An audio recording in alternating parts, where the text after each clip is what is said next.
Well, Dr. John, thanks for coming on the show. I appreciate it. As you know, I've known you now for since mid-September, I guess, so Yeah. a few months. But I feel like having been around you just the last couple months, I've known you for a very long time. Uh, what I find really unique is that one, you're a veteran, which is really awesome. Two, you're an incredible fly fisherman, and I don't even think you've been doing it that long, which we'll talk about.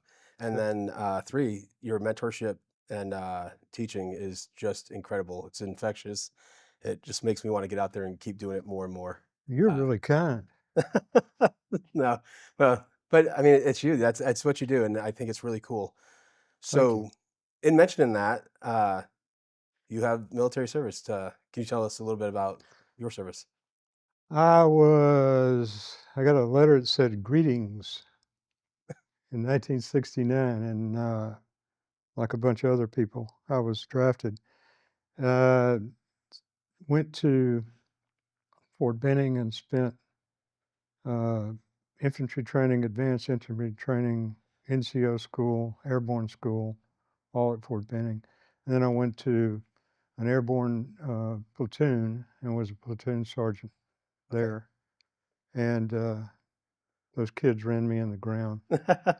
Yeah, I bet. It was terrible. Wait, kids, how old were you? I was 20. Oh, 20. Okay, yeah, yeah, you were actually old for Yeah, yeah, the I was class. old. I was old. I was the old guy. And then I went to Vietnam in I think it was March or April of 70. Wow, not long after. No, no, No. no. They were no, They were ready to get you they would over. get you over. Yeah. So we trained you. Go on. Yeah. Yeah. So tell us a little bit, if you don't mind, about your service over there. Um, I was I was a replacement. The company that I was sent to was had been in some very, very heavy combat, and they had lost, I don't know, 125 Wow. of their strength. And so myself and several other people were replacements. And there weren't enough of us to really to hold down a fire base or do Right. anything. So we did ambushes. Okay. So we were like in 3-man groups, 4-man groups, and we would set up an ambush. And of course, the United States didn't use booby traps. So we used a thing called a mechanical ambush, Okay. which is, let's see, it's got a tripwire and yeah, it's pretty similar. Yeah, it's a big chat. Yeah, pretty similar. So the three of us would kind of sit out there and wait on a bunch of people to come by. Okay. And that made them mad. So they put out a bunch of booby traps for us. And so I was the 7th booby trap to be hit, Oh my gosh. Wow. but I was the least hurt, Okay. which is it's a God thing. Yeah. No, definitely. But you did get hurt, obviously. I did. And Yeah, I stepped on a booby trap and lost my left foot. okay. So I wear a prosthetic. And just as a happy addition, I wore that for 52 years, and then a year ago, I met amputee blade runners, and they made me a blade, which has Really? been incredible. Oh yeah, oh yeah. I can do things I couldn't do before. It's like having an ankle I again. was gonna say, is it like spring-loaded type feeling? Yeah, it's a carbon fiber spring, Okay. and the foot's on the end of the carbon fiber. So Wow. it's pretty amazing. And the Gary Sinise Foundation paid for it. That's awesome. It was Yeah. amazing. And so to pay him back, I sent him a set of hand-tied dry flies. That's incredible. Like, So uh, I'm sure he loved that because you can tell he is someone that loves being able to give back to the veterans in a really big way. he is the real Uh, deal. and so it's actually kind of crazy. One of my favorite movies of all time is Forrest Gump, Mhm. and it's Mhm. almost like you were given something from Lieutenant Dan, Right? right? Exactly. And you have it on today? Yes, I do. Dude. Yeah. Yeah, this is Oh, that's pretty cool right there. I like it. That's a See, this is the blade part okay. back here. So this stops right there, Sweet. and then the blade, and it gives me a lot of it gives me movement I haven't had for 50 years. Wow. So it's amazing. And particularly my weighting Yeah. uh, So has improved like 100%. so easier to get around the water. Oh, Yeah. way easier Which to get is around. really important, being a fly fisherman. Exactly. Yeah. Yeah. Yeah. Uh, I just want to ask one more question about your service, though, and really thank you for your service. Uh, Obviously, it means you have a Purple Heart for Mm. being injured, and I'm sure anytime that's gonna be tough. You said you were the replacement. Obviously, everyone's seen movies about Vietnam and how tough it was over there. Um, it must have been really tough being told you were a replacement for 129 people when you got Well, there. everybody's scared, Yeah, so it's difficult to to it's really hard to put pay attention sometimes. yeah. I mean, you're kind of in the middle of it, and you're doing it, and you're doing it, and you're doing it. Um, Well, it's actually something I've explained to people, like with mine. My doctors will always ask me, "Well, what was that one defining moment that you got your PTSD?" right, Well, a couple of problems with it. One, I didn't know I had PTSD until I retired, because like you just pointed out, you're constantly in it. One mission's done, you go home, you go to bed, which was a ship out in the middle of the ocean. Get up the next day, you're gonna go do 2, 3 more boardings. You didn't know what you're gonna be in. Was it a fisherman boat? Was it somebody that was moving RPGs or just whatever, right? right. And same with you guys. You'd wake up if somebody got injured, whatnot. You'd go home, go to bed, and wherever you slept over there, which I'm sure It wasn't was, comfortable. it was we didn't get For, out in the field all that much. yeah, and then you're right back in it. So when people talk about, and this is why the respect that I have for you as a veteran, especially the Vietnam era, is this: like you just said, you had to keep going back, and that just starts compounding. But you don't really know when it started, Hmm. and you can only quantify the end because you left for good.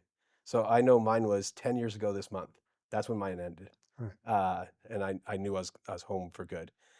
Um, but the other sacrifices you make is your family. Like I got to miss a ton of my, when I say I got to, obviously not wanting to, but I missed a lot of my daughter's stuff. I've missed whole school years, whole sets of holidays, and that kind of affects them the rest of their life, kind of too, because in a sense, you kind of took from them to be a part of defending the country, right?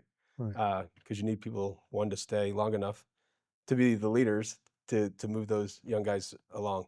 But again, I really appreciate your service and thanks for sharing the story. Because Sure. some of those, I'm sure, when you have to think back No, to them. I've it, God took me out of there, Yeah. and I've never looked back. Somebody asked me about it one time, and I said, "It's the joy of amputation." Oh my gosh. Because if not, you know, the other options are all bad. Yeah. No. No. So, I mean, obviously thankful for everybody who came home and does still come home. Um, But I'm glad I got to meet you, like, okay. and your perseverance is obviously incredible. It really is, and to be able to joke, like, you have some good humor. Obviously, you've lived with it for a longer time, Yeah. so you could either stay, for lack of better terms, mind my French, everyone pissed off at the world, or you could, you know, make fun of yourself and move on. No, you just gotta go. Yeah, You gotta keep moving. Harder to hit a moving target, right? that's absolutely true. Well, yeah, it is. But let's get back, we'll get to some fishing stuff. Okay. So since I've met you, and again, only a couple months, your skill set, your teaching of the art, it's just when you told me when you started fly fishing, Mhm. and where you're at today, when you see you on the water, and what you're teaching me and everybody else, I stand there and watch you teach. It's really incredible to find out when you started fly fishing and Right. how much stuff you have to take in to be where you're at. But can you tell everybody when you actually started fly fishing and how it Uh, happened? I looked it up after you asked me. Okay. It's 2017. So 7 years.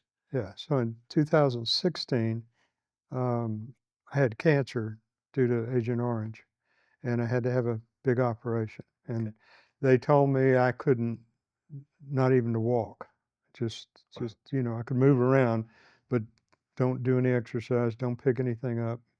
And so um, I was looking for something to do that would, I could sit down and do it. And so I went downstairs and I found my dad's. My dad had been a fly fisherman, Okay. and I remember him fishing in the Chattahoochee, but I didn't understand, what he was doing or how he was Right. doing it. So, but I found a box that he had built that had all of his fly tying equipment in it, and so I thought, oh, okay, there's something I could do. So I checked around and I found a guy named Ken Nichols who lives in our community, and he's an excellent fly tyer and fisherman. So I asked him if he would be kind enough to teach me, and he did. And I think I told you I tied the ugliest lopsided. Like 20-pound fly or something. Uh, well, that was Pampers. That was a 20-pound. Yeah, that was when we went out west. But the first woolly booger, I know you've tried them. Oh, yes. The hackle's crooked and the head's off to the side. It Probably using too long of a hackle too, and then shorter. Yeah, it looks like somebody beat it with a stick. So anyway, so I learned from him, and then he said, "Let's go to Montana." And I said, "I've never been out west." So I said, "Sure, let's go." So the next year, I went out to Montana with he and a bunch of his friends, and we were in the process of fishing, and I had tied what I thought was a really good fly. Yeah. I looked at all the videos, I saw everything, and I thought I had the right fly, and didn't realize that when it got wet, it would weigh like 80 pounds. So I, the guy was in the boat, and when he saw me cast it a couple of times, he said, It's like, no. "Man, that's a wet Pampers." So, so the only good side was I had it in the water one time, and this huge brown trout came out from underneath the bank and tried to get it, and I didn't know enough at that time, so Right. I jerked it right out of his mouth. Oh, wow. So it was, uh, but it convinced me meeting them that they were just quality people, and that's the way I found fly fisher people to be. Yeah. Uh, they're just they can be gruff and they can be Yes. Yeah. ornery, They can be territorial. territorial, and secretive, Yeah. but they're the nicest folks if you ask them about something or wanna borrow, "What's that fly you're fishing with?" Or they just, are good people, and if you wanna learn, you really wanna learn, and you say to them, "I'd like to learn how to do this," somebody will sit down and take time with you. Well, and you're definitely that guy because I'm a person. The way I explain to people, I peel an onion. I take layer by layer. I'm going to ask you who, what, where, when, and then I'm going to why you until I can't why you anymore, right? And then Right. that way I kind of understand. Then I'm going to go home. I'm going to try it. I mean, like you said, the hackle thing, that's crazy. Dry flies. I can't do anything with elk hair yet. It looks like my if I had a 2-year-old daughter trying to tie a fly, that's what it should look like, but Right. it's me, right? And I have some experience, but there's just so much, and you're so willing to help people, and, uh, for me, I want the sky's the limit. I wanna take this program, and I wanna get other vets involved in fishing. I wanna learn to fish really well. Casting instructor sounds really cool to me, Mhm. because what you learn there and then what you can pass along is something really incredible. Um, but you're a part of Veterans Fly Fishing as the current president. Correct. I know you're outgoing after how many years of service there? 6. 6. Can you tell us how you got involved with Veterans Fly Fishing and what really inspired you to stay at it? I went about the same time uh, went out to Montana, around 17, or maybe. maybe earlier. But there was a group called Goodwill Guides, and Goodwill Guides was the precursor of um, A veteran's fly veterans fishing. fly fishing. And I'll tell you, you know why? I do. I do. Okay, Yeah. well, we won't go there. Yeah. Yeah. Uh, so um, I went out to the Goodwill Guides, and they were on the Chestatee River. Um, Kenny Simmons, great guy, and he and a couple other vets started it, and so it was veterans teaching veterans. Okay. The problem was it wasn't really as much as it is now a teaching program. Okay. You could get somebody to help you. You could get somebody to work with you. Rennie was there, and he would teach casting, and it was a good opening. I didn't catch a fish. I'd go around, I'd say, "How'd you catch that fish, man? How'd you Yeah. do that?" So finally one day I kind of flipped a woolly booger over in the corner of a pool, and I'm sitting there tying something on or doing something, and the fly is just resting, and a fish took it. That's awesome. And that was the first fish I ever caught, and I didn't have a net. So I'm calling up to the bank, "Hey, you loan me your net?" "No, no." So anyway, it it, uh, it's fun. It's great fun. It's a lot of fun. Yeah, Uh, and you know, I uh, I try to express it to my wife, obviously, because I uh, I come home from whichever event I've done, whether it's with Heel and Water, uh, tying flies, fishing on the Sequoia, or down with veterans fly fishing on the Etowah, and the casting class. The casting class was really, or not casting class, but the guide class. yeah, What was really awesome about it is I went into the class knowing that I was as green as you could possibly be at fly fishing. Uh, I thought I had an idea of how I could do the standard cast. At that first weekend, I probably learned from Rennie at a casting Olympics how to cast around 3 rocks better than I knew how to just cast across the right. river 15 feet, right? But you had this really great idea on how to teach us where to stop on our back cast and where to stop on the forward cast. Right. Can you kind of explain what you Sure. do for a technique? Uh, casting a fly, and I don't know if Rennie said this, but he told me one time, he said, "Casting a fly rod isn't rocket science. It's harder." Oh wow, And it's harder because there's no motion that we do in real life where we take our hand up and stop it here and then take it forward and stop it here. right? We just don't do that.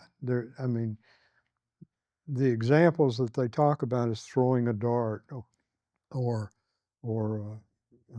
flicking paint off of a paintbrush, water off a paintbrush.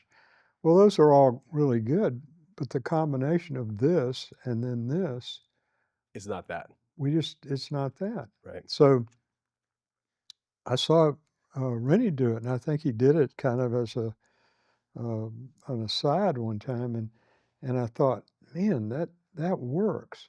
So if you take a medicine bottle, empty medicine bottle, take the label off so nobody knows what kind of drugs you're taking, then take it and start your rod down here and bring it up and practice the stop. Just practice the stop. Okay, And then put the medicine bottle on it and flip it forward. Because the mechanics of a cast are not this. right. People sometimes do that. At least I know it's right. That's right now. Yeah, right. Okay. So, that's the thing that teaches you what the mechanics are. It teaches you that this is a stop and this is a stop. And if you can get the mechanics, and when you put that medicine bottle on, it's really fascinating to watch. People who put too much power in, the medicine bottle goes straight up in the air because it flips off way too early. Yep. And if they go too down too low, then they just spear it right into the ground. So it gives them a picture and a motion that helps them learn really what the mechanics of a cast are. And the other thing, if you put a target out and and I had a guy the other day, as he's casting, he turned his wrist.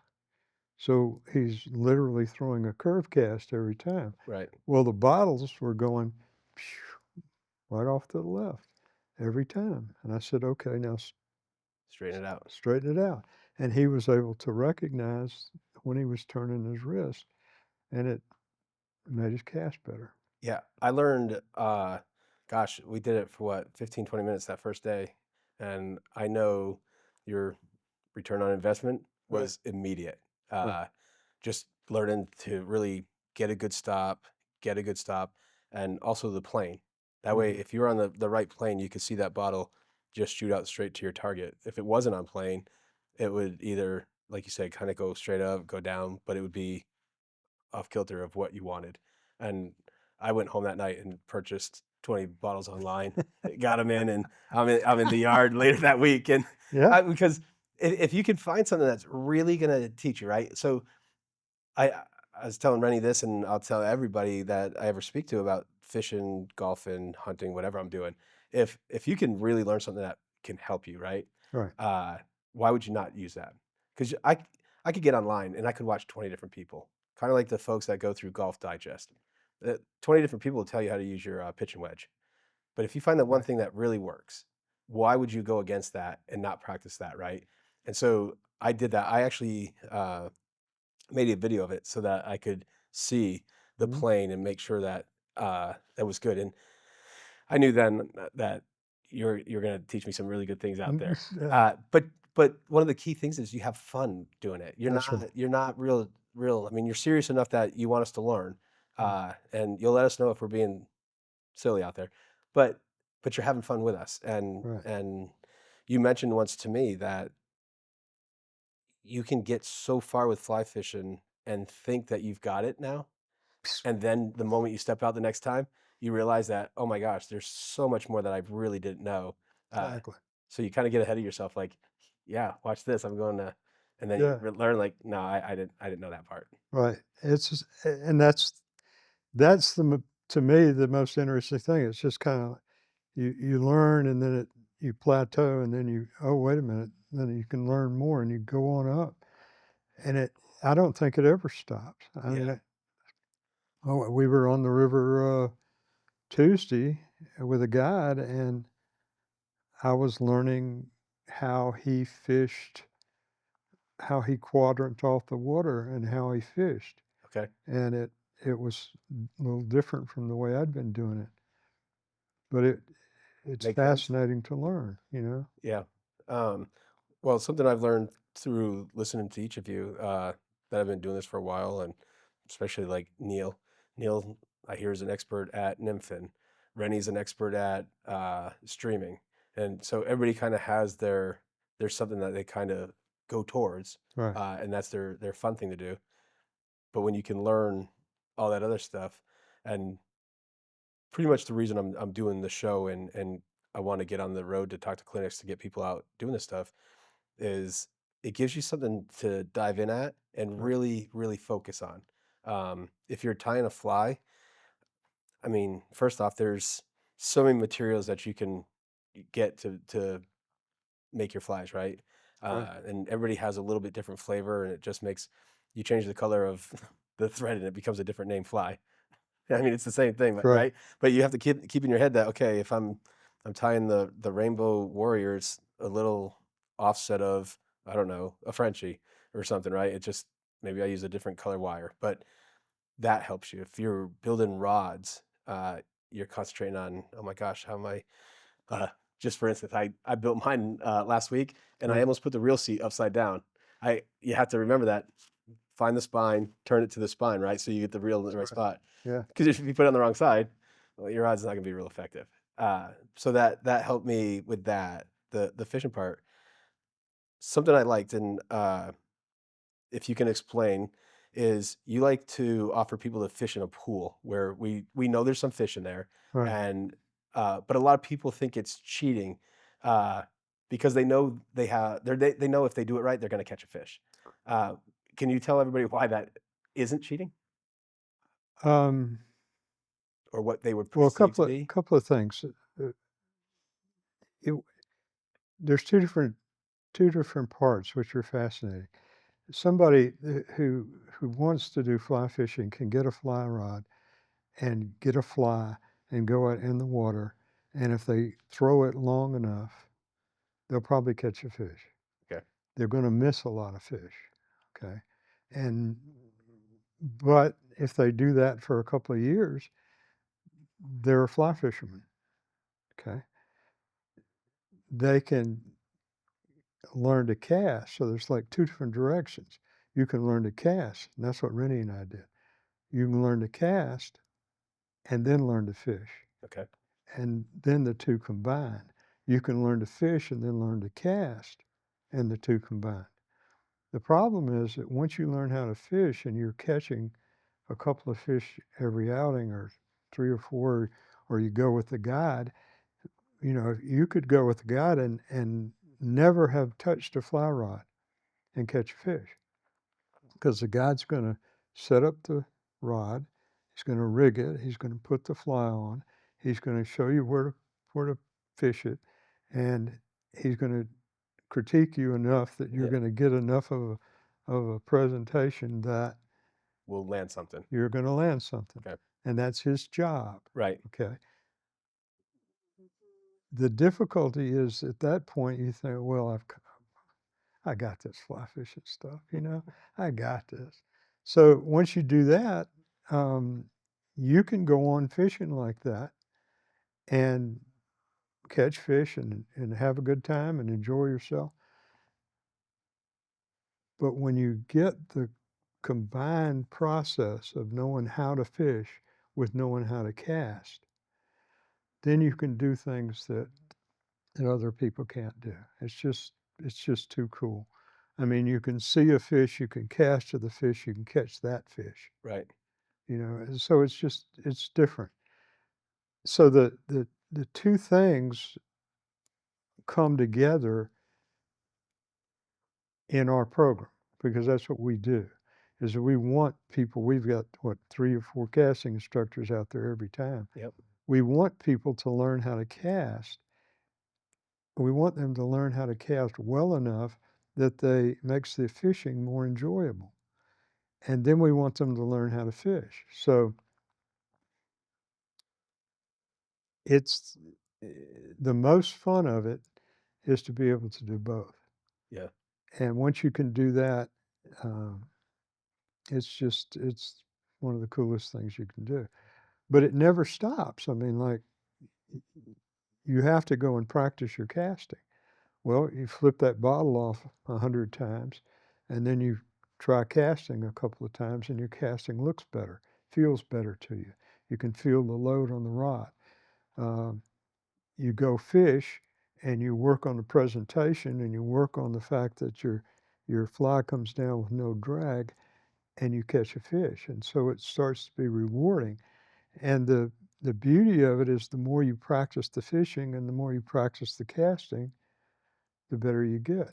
The more you practice them together, the more you become a fly fisherman. okay, that makes a lot of sense. Yeah. Um, with you saying that that's the goal down at veterans fly fishing. What kind of response do you see from veterans that come down there? Because I know that like in a couple weeks you're gonna host a bunch of the Rangers, which are active duty military right now, and then you have veterans who obviously served. Um, what do you see in terms of like their excitement if it's their first time Oh, or if it's their fifth time? it's incredible. Uh, it, the the beauty of it is that they are with a guide that's teaching them the next step or the next piece or the next thing. Now, if they don't want that, that's fine. We don't Right. care. You go out and catch a fish, catch it your own way, do what you want to do. But the excitement is when you see somebody who's been struggling with fly fishing and trying to figure it out, like me throwing the fly over in the corner, thinking it was safe, and a fish got it. Yeah. Uh, when you see them actually get some instruction and do what they've been instructed to do, then the grin, the the the the countenance, the look on their face is so incredible because they're so excited that they are beginning to learn how to control the process of fly fishing. Yeah, and you'll definitely see that a lot at lunchtime, because obviously you get some new guys down there, and yeah, deer in the headlight kind of look like, okay, so thanks for giving me a rod, a fly, and everyone's talking about which flies. Like, okay, let's use a stone fly with a nymph Right. on the bottom rig, and I'm sure like I was the beginning, like Say, "What?" somebody asked me like, what do you want? What do you think we should throw? It's like, what? Like That's right. when you say fly, I just think of the little buzzing, you know, Right. that fly. I mean, I knew what it Exactly. was, but I didn't know like you turn over a rock in the river and look Right. underneath it and think, okay, that's surprising. That's what they're eating. And when they come back and start talking about it at lunch, and I was one of them, you want to tell your story real quick. You want like, okay, Right. so I got the 18-incher, and then you got the guy next to you who comes in and they got the 22-inch brown, which is the rare fish down there, right? So you're Right. like, "God, okay, where did you get that? And what did you catch that on? That's right. And now I get to go somewhere different after lunch. Let me get that one." So Right. it's pretty cool. What was most fascinating to me is the size in which a fly is that catches such a big fish. So the idea that you get to focus on that, and then the return is you're outdoors on these incredible rivers. Whether, Right. like I said with Rennie on the last one, the Sequoia is different than the Chattahoochee, Chattahoochee different than the Etowah. Right. Heck, the pool part of the Etowah up to the wilds has several different aspects. You'd think you were on a different river as you walk that half mile. Exactly. Uh, so, so that's a really cool experience, and I can't express enough how much, and I try to express this, I think, every day, how much this has pulled me out of whatever funk I was in, Mhm. then and gave you something of a new identity to kinda to go after, something that was yours again, something you control, a mission of sorts that whether you Right. just wanna learn to tie flies, some people just tie flies, Right. some people don't even wanna fish, or if you just wanna fish and go buy the flies, right? Right. But there's just something about being outdoors and then the friendships you build along the way. Like I didn't have a lot of friendships outside the Navy when I retired, and this month is my 10th year anniversary of retirement, and I just started picking up these friends just through the guide class. I've got Ed Right. calling, Marty calling, saying, "Hey, let's go here, let's come up here," and we're on the road in the dark, flashlights walking through the woods so you can be the first person to the spot, That's right? right. Because you know Yeah. everyone's coming, Yeah. and when the light comes up, you see unbelievably how many people are actually standing on the river with you, and it is actually that an exciting thing because you know you're out there doing something good if Right. that many people want to come out and really hang out that close. Yep. And you asked earlier that we talked about practice. We have a spot on the river where we know there are fish, and we throw pellets. And people go, "Oh, you can't do that." Well, that's the only place that we do that, and we only do it so that people can learn.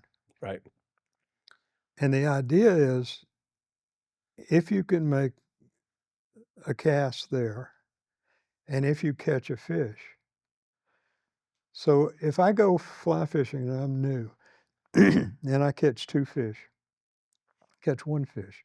That's probably a good day if I catch 1 fish, right, if I'm new. Then my sense of how to catch that fish, how to fight him, just like knowing the correct mechanics for the cast, how do I fight the fish? How do I bring him to the net? How do I net him? How do I handle him so that, that he's healthy and I don't hurt him right. so that I can release him? How do I do those things?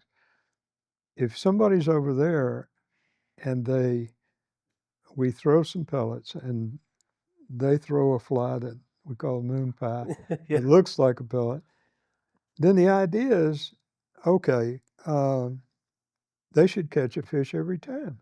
I mean, here's the pellets, here's the fly. Well, you throw it, you throw it, and you throw it, and when you first start, you miss Oh gosh, a lot. 50, Yeah. 50 takes.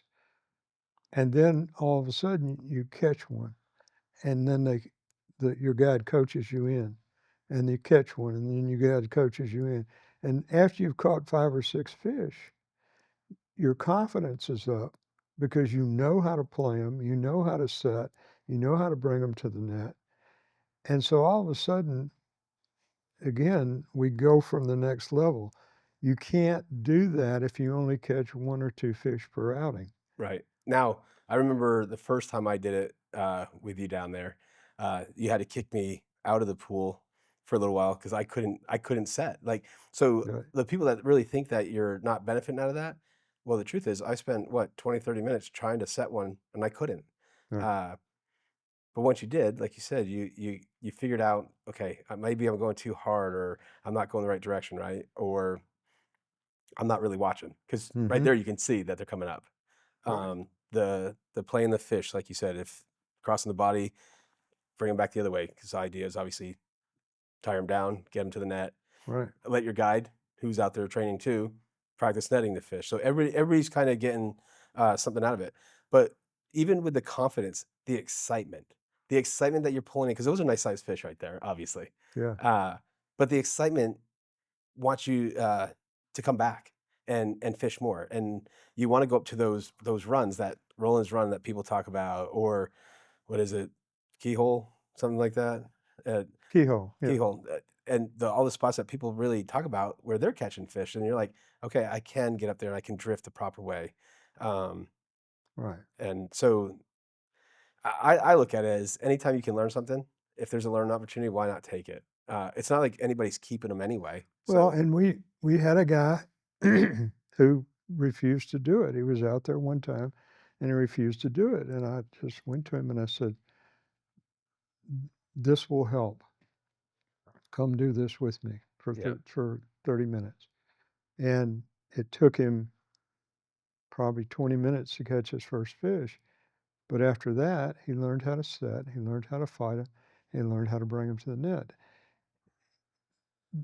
That's part of learning how to fly fish, and if you can't practice it because you're not catching any fish, then how do you get better? exactly. Yeah, because most people, and I did in the beginning too, when you think of fly fishing, you think of the guy who's got 30 yards of uh, reel in front of them on the water top, and Mhm. they're coming back, and they're just several false casts until they throw River it runs 60. through it. Yeah, until they cast it 60, 70 feet, and you're like, that's what I want to do. But here you can't do that. So learning that short cast or the roll cast, the Right, water load, the different sure. things, um, take those opportunities. And why Well, and not? we must be doing something right because 'cause we've gone from 20 people and 6 years ago to almost 600 That's incredible. signed up. Yeah. So, um, And and the important thing to that is,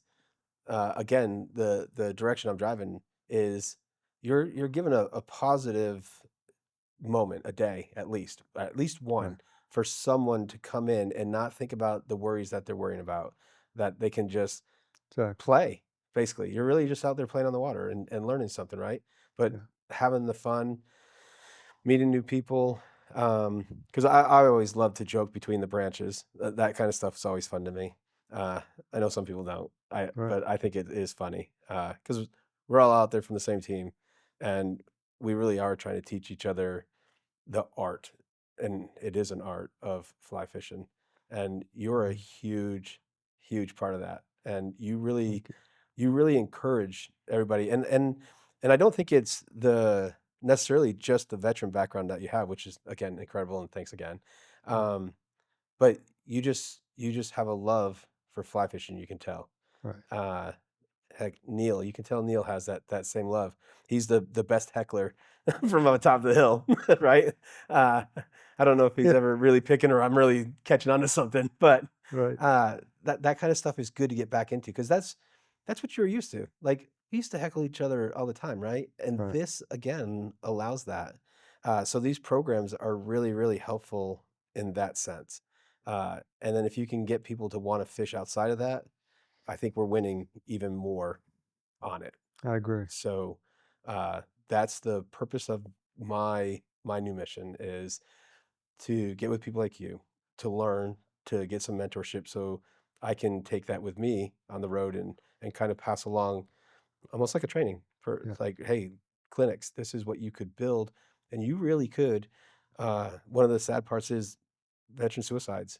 We really could reduce that if we could get people out of their heads and doing something more than just, thinking about the negative stuff. that would be that would be very powerful. I'd Yeah. love to do that. Yeah. And I'm hoping that as I travel around the country, I will be able to get people to build upon that and offer up some water for people to fish on, whether it's bass, trout, bluegill, whatever, right? Doesn't It's matter. fishing. Right. And even if it's you can't get out there and there's nobody to teach you fly fishing, teach fishing, right? Just get people back outdoors because Eh, yeah, yeah, I know, I know. But anyway, I think that's really it. But okay. I do appreciate you coming on, and Sure. thanks again. Thank you Excellent. for your service. I love that we can joke about the the prosthetic. Yeah. That's Sure. because I know that's a big part of your life. But the mentorship has been incredible. So I can't You're wait to get back down there next week and do it all over again in just every couple of and weeks. you're guiding. I am guiding. I Ah, am. Yeah, which is first pretty first time, right? By yourself? by myself. Yeah, so it's Very pretty cool. exciting. So, Very cool. but again, thank you. You thank you.